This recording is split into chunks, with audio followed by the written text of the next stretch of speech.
During this uncertain time, we need to be good leaders of ourselves. To be good leaders of ourselves, we need to be able to handle stress. And it starts with knowing the difference between stress and pressure.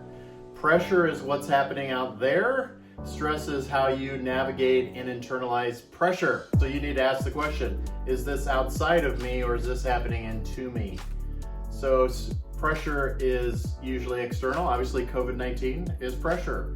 Working from home is pressure. This is external. Then it's how you internalize it. So how does this impact me? What are my emotions? How do I feel about this? How am I coming across? So we've got to navigate that well. To manage stress, it starts with your beliefs. It starts with exercise. It starts with breathing rituals to help you lower your stress. Everybody's a little different here. So if you aren't exercising well, you aren't sleeping, and you aren't having strong beliefs, and you're going to struggle managing your stress. The second piece is knowing that your brain toggles between two settings, anxious and curious.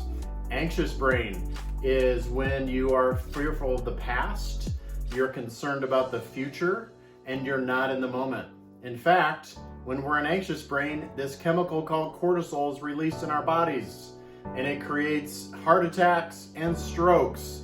Not to scare you, you just don't want that. So we've got to do a cortisol cleanse. How do we do that? We exercise, we sleep, we rest, and most importantly, we shift to curious brain, which is what we call the moment.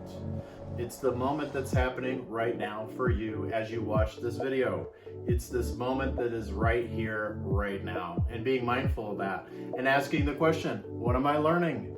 How am I responding? What's the emotion I'm feeling? And staying in the moment. And actually what's released then is what's called oxytocin, which is love and relationships. So we want that, not the cortisol. Number 3, reflection and rumination. To reduce your stress, seek to be a reflective person. And a reflective person stays in curious brain by learning and asking questions. What would I do differently? How am I responding? What am I learning? What kind of leader am I being? Oh, this is interesting. What is this going to be like today? Activates curious brain. That's reflection. It actually boosts self-awareness.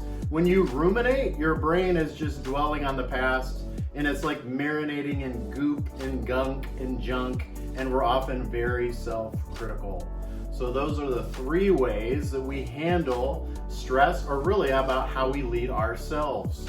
Knowing the difference between stress and pressure, anxious brain and curious brain, and reflection and rumination.